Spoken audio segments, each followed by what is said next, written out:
안녕하세요 여러분. 오늘의 천자문 사전은 201화 구선손반입니다. 가출구, 반찬선, 밥손, 밥반이 되겠습니다. 밥손은 원래 저녁밥이란 의미로 사용되었던 자형입니다.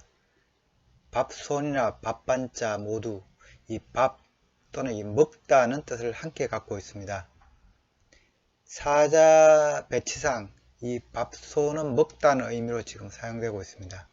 즉 구선손반이라고 하면은 반찬을 갖추고 밥을 먹는다가 되겠습니다.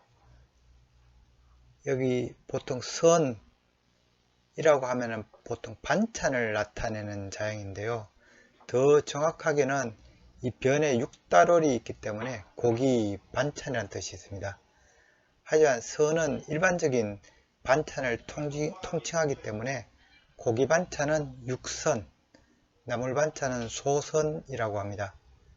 그리고 보통 이 선은 일반인의 반찬이라기보다는 왕실 음식을 뜻하였는데 옛날에 병든 신하나 공신에게 왕이 이 선, 주로 이 육선을 하사하기도 했다고 합니다. 하지만 왕실의 제삿날이나 국기일 등 엄숙한 시기에는 이 육선을 피하고 소선을 실시하였습니다. 이를 고기를 피한다 해서 철선이라고 불렀습니다. 그리고 왕실에 이 선을 공급하는 것을 이 선수라고 했는데 조선시대에는 이 재용사에서 이를 담당하였습니다. 밥손자는 이 변의 이 뼈알자 대신에 이 저녁 석자가 들어간 이 자형이 원래 원자입니다. 따라서 이 손은 원래 저녁밥을 뜻하는 자형이었습니다. 그리고 아침밥은 보통 우리가 아는 조반이라고 하죠. 또는 조찬. 그리고 전심은 오반 또는 오찬이라고 하고 저녁밥은 이 손반이라고 합니다. 따라서 이 구선손반이라고 하면은 이 찬을 갖춘 이 저녁밥으로 해석할 수도 있지만은 전체적인 의미에서 그다지 어울리지는 않는 것 같습니다. 그리고 군자의 안빈낙도를 마음에 두고 이 구선손반을 풀이하자면은 이 나물 반찬을 곁들인 소박한 식사로 풀이할 수도 있겠지만은 이 있는 자형 그대로 해석하면은 이 손반은 고기 반찬을 곁들인 균형 있는 식사로 보는 것이 맞는 것 같습니다. 논어 수리편에는 이 군자의 안빈낙도와 청빈을 노래한 구절이 있습니다. 한번 읊어보겠습니다. 반소사 음수, 나물 먹고 물 마시고 곡경이 침지, 팔을 굽혀 그것을 베개 삼아 낙역제 기중이 즐거움 또한 그 중에 있나니 불이 부착이 의롭지 않은 부와 권세는 의와 여분 나에게 있어서 뜬구름과 같도다. 이 사진은 구한말에 찍은 저희 조상님들의 밥상이 되겠습니다. 엄청난 크기의 이 밥공기와 이 국그릇이 이채롭습니다. 그럼 글자에 대해 살펴보도록 하겠습니다. 먼저 가출구를 설명드리겠습니다. 이 자는 이 소정자와 밭들공의 합자로 되어 있습니다. 소정의 각골자는 보면은 이 제사에 사용하던 이 솥을 묘사하고 있습니다. 위에 이 두 귀와 아래에 이 두 다리가 있고 이 다리에는 장식이 달려 있어 이 제사를 위한 용도임을 알 수 있습니다. 소전으로 오면서 이 솥의 귀는 사라지고 이 다리 장식들이 이렇게 부각이 되어 있습니다. 청동기 시대의 이 손유물들을 보면은 이 둥근 형태는 두 개의 귀와 아래 세 개의 다리를 갖고 있으며 사각인 경우에는 이 아래에 네 개의 다리를 갖고 있음을 알 수 있습니다. 이러한 형태의 솥들은 제사에서 신에게 바칠 음식을 담았다고 합니다. 그러나 오늘날의 경우에는 제사를 올리는 향로가 이 형태를 띠고 있습니다. 그래서 이 소정은 제사와 관련되어 있어서 제사, 정계, 귀신 등의 의미를 갖고 있습니다. 오늘날에는 이 소정이 가진 의미는 솥, 정계 등이며, 그리고 이 소전자형의 형태에서 이 자형은 이 의자 또는 이 말뚝 또는 이 대치하다는 뜻도 이 형태 때문에 갖고 있습니다.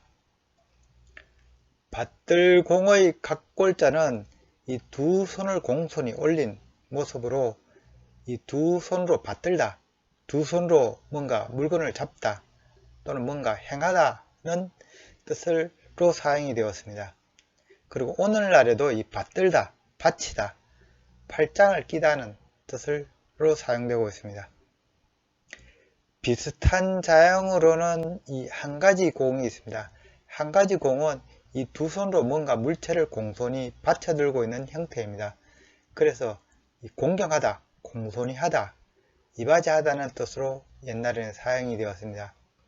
한편 이 자는 이 두 사람이 함께 이렇게 들고 있는 것으로도 해석이 되어서 힘을 합치다, 함께 바치다는 뜻으로 확장이 되어 이제는 한 가지라는 의미로 많이 사용되고 있습니다. 가출구는 이 각골자를 보면은 이 소정과 이 아래 이 밭들공의 합자임을 알 수 있습니다. 그런데 이 소스에는 이 다리 장식은 없고 나중에 이 다리 장식은 점차 짧아져서 소전에 이르러서 이 솥은 이 귀와 다리는 보이지 않고 단지 이 눈목자 형태를 띠고 있습니다.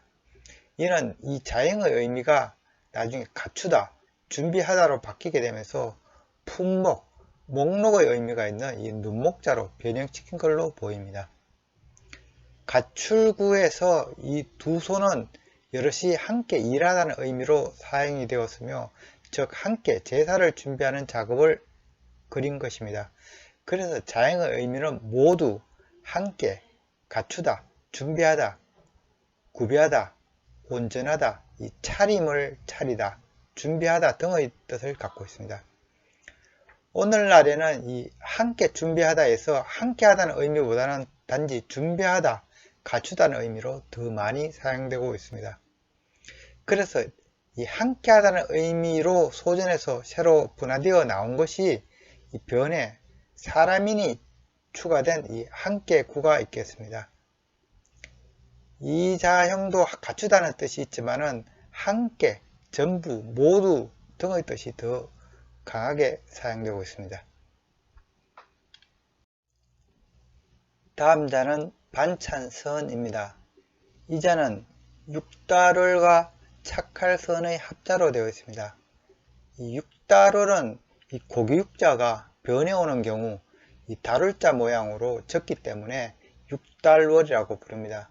하지만 사실 원래 고기육자가 원래는 이 육다롤 형태였죠. 그리고 지금 서에는 이 고기육자는 예서에서부터 서이기 시작했습니다. 이 육다롤의 이 각골자를 보면 이 고기 토막을 그린 자형입니다. 건문이나 소전 자형은 이 갈비살처럼 보이기도 하는데요. 예서에서 이 변형된 이 고기육자도 이 갈빗대, 양쪽 갈빗대 모양을 많이 닮아 있습니다. 그래서 이 육다롤의 의미는 고기, 살을 의미하며 사람의 신체를 뜻하기도 해서 육체, 혈흔의 의미도 있습니다. 또한 이 과실에서 실을 듣고 있는 우리가 먹는 과육 부분도 뜻하기도 하고, 또는 이 땅에서 이 땅을 듣고 있는 이 흙이란 뜻도 있습니다. 한편 이 고기육은 이 사실은 이 뼈를 둘러싼 이 살코기 부분을 가리키기 때문에 이 둘레라는 뜻이 있습니다. 그때는 둘레유로 불리웁니다. 착할선의 각골자는 이 착한 우리가 어진 양을 그린 자형입니다. 옛날 사람들은 이 양을 더럽혀지지 않은 착한 짐승으로 보았으며 때문에 하늘에 제사를 지낼 때 이 양을 제물로 바치기도 하였습니다. 초기 각골자를 보면은 이 뿔이 달린 양을 그리고 있었으나 양양자와 구분하기 위해서 이 선한 양의 이 눈을 부각시켜 그리기 시작합니다. 그러다가 양양자 아래 이 눈목자가 있는 형태로 양과 눈을 이렇게 구분해서 그려지게 됩니다.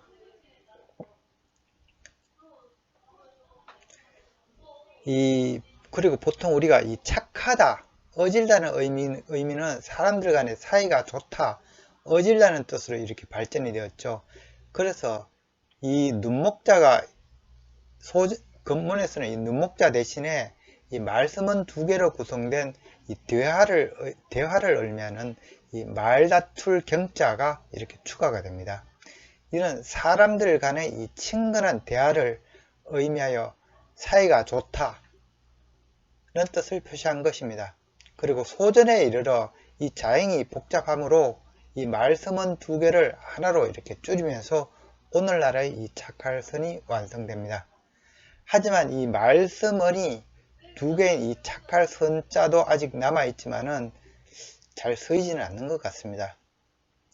그래서 이 착할선은 그 의미가 어질다, 착하다, 이 사이가 좋다, 선행, 선정, 다스리다, 뛰어나다, 깨끗이 하다 등의 뜻을 갖고 있습니다.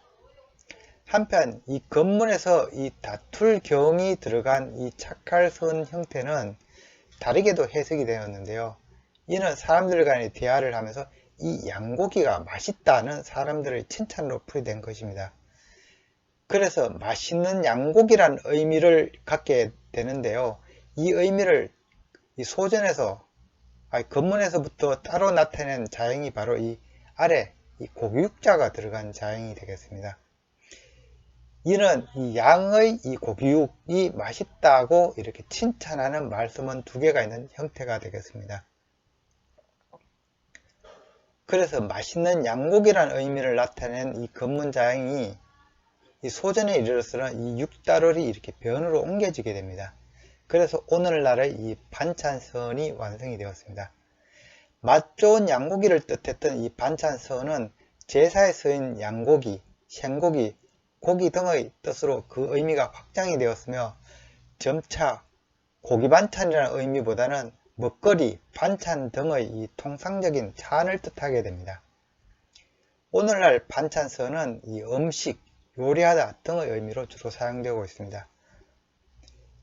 그리고 또한 옛날에는 귀한 손님이 오면은 이 양고기를 대접했으며 이 제사를 지낸 이 양고기를 이웃에 나누어 주었기 때문에 이 자형은 선물이라는 의미도 있습니다. 그때는 선물선으로 불립니다.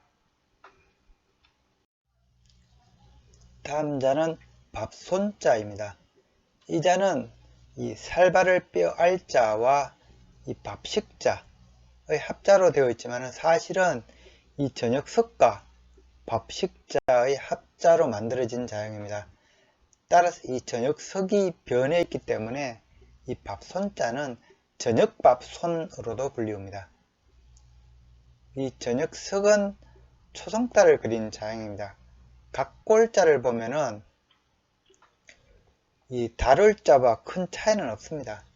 차이가 있다면 다룰자는 이렇게 중앙에 이렇게 획이 하나 더 들어가 있죠.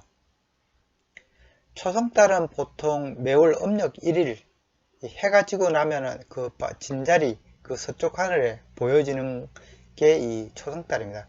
따라서 낮 시간에도 하늘에 해를 뒤따라 오지만은 이 밝은 해에 가려 보이지 않다가 해가 지면 이렇게 저녁에 보이는 것입니다. 그렇지만 이 초성달도 곧 서쪽으로 넘어가 버리면은 저녁에만 볼 수 있다는 특징이 있습니다. 그래서 초성달은 저녁을 상징하는 달이 되었습니다. 또한 이 자형의 형태가 보면은 이 손을 한 움큼 모은 것 같다 해서 이 한 움큼이라는 뜻이 있습니다. 이때는 샤로 불립니다. 저녁석의 오늘날 의미는 저녁, 밤, 이 서쪽, 기울다, 비스듬하다 등이 되겠습니다. 살바를 뼈알은 이 사냥한 짐승의 살을 발라내어 이 뼈와 살을 분리하는 이 발골을 그린 자형입니다. 초기 각골자를 보면은 이 고기육자죠. 이 고기육자를 세우는 형태인데 이 고기육자 위에 이 뼈대를 뜻하는 뼈대가 이렇게 드러나 있습니다. 그리고 이 주위에 피를 뜻하는 점들이 있고요. 이런 피 흘리는 살코기를 발라내는 광경입니다. 이후 피를 뜻하는 이 점들은 사라지고 이 고기육자 위에 이 나뭇가지가 꽂혀 있는데 이 나뭇가지가 뼈를 뜻하고 있습니다. 이 밥식은 제사에 올리던 이 밥공기를 그린 자형입니다. 각 골자를 보면은 이 밥공기를 덮는 이 뚜껑을 뜻하는 이제 금자가 있고, 아래는 이 밥을 뜻하는 이 흰백자, 그리고 이 아래에 이 그릇 다리가 있습니다. 이 뚜껑과 다리가 달린 밥공기라 제사상에 올리던 것으로 보입니다. 건문과 소전을 오면서 이 다리 부분은 이 숟가락을 뜻하는 이 비수부 형태로 바뀌게 됩니다.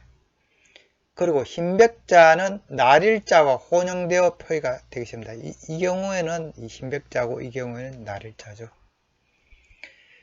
이 자는 이 흰 밥공기를 그렸기 때문에 밥, 음식, 먹다는 뜻을 나타내고 있습니다. 또 다르게는 이 짐승의 먹이라는 의미도 추가가 되어서 먹이, 기르다는 뜻도 있습니다.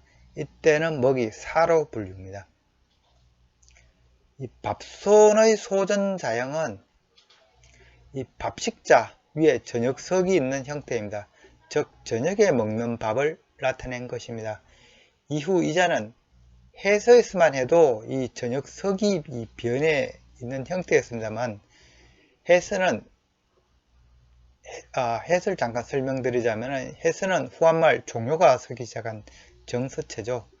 지금 우리가 쓰고 있는 거의 한자가 거의 이 해설에서 나온 것입니다.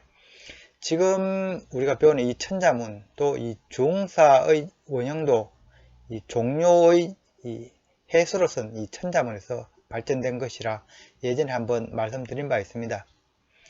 하여튼 해서 이후에 이 저녁석 대신에 이 뼈알자가 이 변에 들어가기 시작하는데요. 이는 자양의 정형성 때문이기도 하고, 뼈알자가 고기와 뼈를 발라내는 것을 의미하여 이 초성달보다는 이 밥손자와 의미상으로 더 잘 어울렸기 때문으로 판단됩니다. 그래서 오늘날에는 이 뼈알자가 들어간 이 밥손자가 이 저녁석이 들어간 자형보다 더 널리 사용되고 있습니다. 밥손의 의미는 저녁밥, 밥, 익힌 음식, 먹다, 음식을 구원하다 등이 되겠습니다. 오늘의 마지막 자는 밥반자가 되겠습니다. 이 자는 밥식자와 돌킬 반의 합자로 되어 있습니다. 밥식이 변에 놓이면 자형이 보이는 것처럼 간략하게 표기가 됩니다. 이렇게 표기의 간소화는 필기에 접합하도록 자형을 단순화시키기 시작한 예서에서부터입니다. 예서에서는 이 많은 자형들이 간소하게 따듬어졌습니다. 이 밥식의 의미는 이 밥, 먹다 등이라고 제가 앞서 말씀드렸습니다. 돌킬 반은 기석음과 이 잡은 손을 뜻하는 이 또자의 합자입니다. 각 갈자를 보면은 이 가파른 산기석을 올라가는 손이 그려져 있습니다. 그래서 이 자의 처음 뜻은 잡아 오르다, 끌어당기다 였다고 합니다. 그렇지만 자형은 근문에 이르러 다르게 해석이 됩니다. 책이나 천을 손으로 뒤집는 것으로 본 것입니다.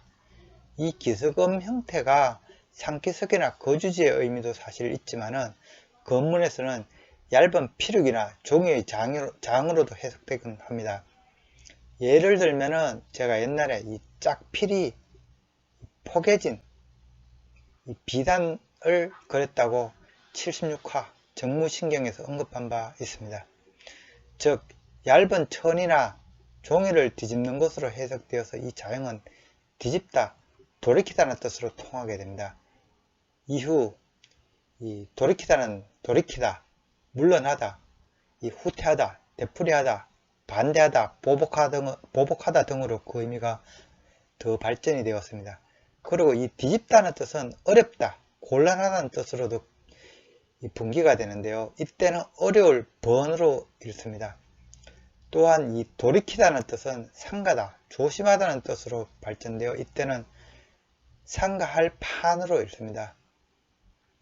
이 기석음이 음자를 이 피륙이 아닌 어떤 자대로 보아 뭔가 물건을 팔다는 이런 뜻으로도 해석이 되는데요. 이 경우에는 이 팔판자로 읽습니다. 그러다 보니 이 원래 각골에서의 의미가 당기다, 올라가다 였기 때문에 이 소전에서는 그 뜻을 남기기 위해서 변에 이 손숫자, 제방변을 추가하여 이 끌어당길 반자를 새로 만들었습니다. 이 자형의 이 의미는 끌어당기다, 오르려고 잡아당기다 등으로 이 원래 돌이킬 반의 이 각골에서의 의미를 그대로 갖고 있습니다. 이 반과 같이 이 반대하다는 뜻을 갖고 있는 자형으로는 이 등질발이 있습니다. 이 자는 우리에게 이 필발자로 더 잘 알려져 있죠. 주로 단독 자형보다는 이 머리자, 구성자로 주로 쓰이고 있는 자형입니다. 각골자를 보면은 위로 향하고 있던 두 발이 그려져 있는 형태입니다. 두 발이 가지런한 형태가 아니라 어긋나게 그려져 있어 어디론가 급히 가는 발을 그린 것입니다. 그래서 이 자의 원래 의미는 떠나다, 오르다 또는 이 죽음을 의미하는 데 사용이 되었습니다. 이후 떠나다는 의미는 서로 멀어지다, 등지다, 사이가 틀어지다 등으로 발전이 되는데요. 그렇지만 오늘날 이 머리자로 주로 사용되는 경우에는 주로 가다는 의미로 사용이 되고 있습니다. 이 각골자에서 이 엄지발가락 위치가 서로 반대여서 두 사람이 서로 멀리하고 있다는 해석을 하기도 합니다. 그렇지만 이 오를 등자 같이 이 등질발이 구성자로 들어간 이 경우를 살펴보면은 각골에서 이 발짓자의 엄지발가락 위치는 그다지 엄격하게 구분되어 사용되지는 않았던 것 같습니다. 하지만 이 등질발이 발을 등지는 형태라는 해석에서 이 손등을 서로 보이는 이 등질발이 소전에서 이렇게 새롭게 만들어지기도 합니다. 밥반자는 이 손으로 밥공기 뚜껑을 뒤집는 모습을 그린 자형이 되겠습니다. 그래서 이 밥식자와 이 돌이킬 반의 합자로 구성되어 있습니다. 이 밥식자가 이 밥공기에 담긴 밥을 그린 일반 음식을 뜻하는 단어라지만 이 자형이라면 이 밥반자는 식사 시작을 의미하여 식사 행위를 나타낸다 하겠습니다. 그러나 오늘날 이 밥반자와 밥식자는 서로 의미상으로 크게 차이 없이 이 밥 먹다, 먹이다 등으로 구분 없이 사용되고 있는 것 같습니다. 생각해보니 이 밥반자처럼 우리는 보통 이 밥공기 뚜껑을 연다는 표현보다는 뒤집다는 표현이 더 익숙하기도 합니다. 이상으로 오늘의 천자문 사자 구선손반, 즉 반찬을 갖추고 이 밥을 먹다는 사자성어를 마치도록 하겠습니다. 우리는 보통 이 군자의 식사로 나물 반찬을 곁들인 단촐한 식사를 곧잘 떠올립니다. 그런데 이 공자님은 어떠했을까요? 기원전 6세기 춘추시대 사람의 평균 수명이 30대 전후였다고 합니다. 하지만 공자님은 옛사람임에도 이 73살까지 장수하며 오래 살았습니다. 공자의 경우에는 이 육류를 곁들인 균형적인 식습관을 갖고 이 과식을 피했다고 합니다. 과일이나 곡물은 항상 제철 음식을 골라 먹었으며 가급적 금방 밭에서 취한 채소를 애용했습니다. 육류도 잡은 지 얼마 되지 않은 이 신선한 고기를 고집했으며 술도 직접 양조한 것을 즐겼다고 합니다. 또한 빛깔이 좋지 않거나 냄새가 고약한 음식은 피했으며 익지 않은 과실도 취하지 않았습니다. 그리고 이 상차림은 이 음식이 정갈하지 않으면 먹지 않았고 장이 들어간 찬을 항상 고집했다고 하니 식중독도 상당히 경계했던 것 같습니다. 식사할 때에는 이 과식을 피하고 정성껏 먹었으며 식사 중에는 대화를 하지 않고 식사에 집중하여 음식에 대한 예를 갖추었다고 합니다. 공자의 식습관을 잘 대변하는 말이 이 식불어죠. 식불어 침불언이라고 보통 하면은 이 식사 중에 대화를 하지 않고 잠자리에서는 말을 하지 않는다. 기록가 되겠습니다. 그렇지만 도가를 대표하는 장자의 경우 식습관에 대한 기록은 남아있지 않습니다. 단지 장자가 이 끼니를 해결하지 못해서 살을 빌리러 다녔다는 기록들이 나옵니다. 아마도 이 장자는 식솔들의 생계를 책임지기 힘들었기에 제대로 된 식습관을 고집하지 않고 궁핍한 삶 가운데서 행복을 찾았던 것 같습니다. 지금까지 시청해 주셔서 감사합니다.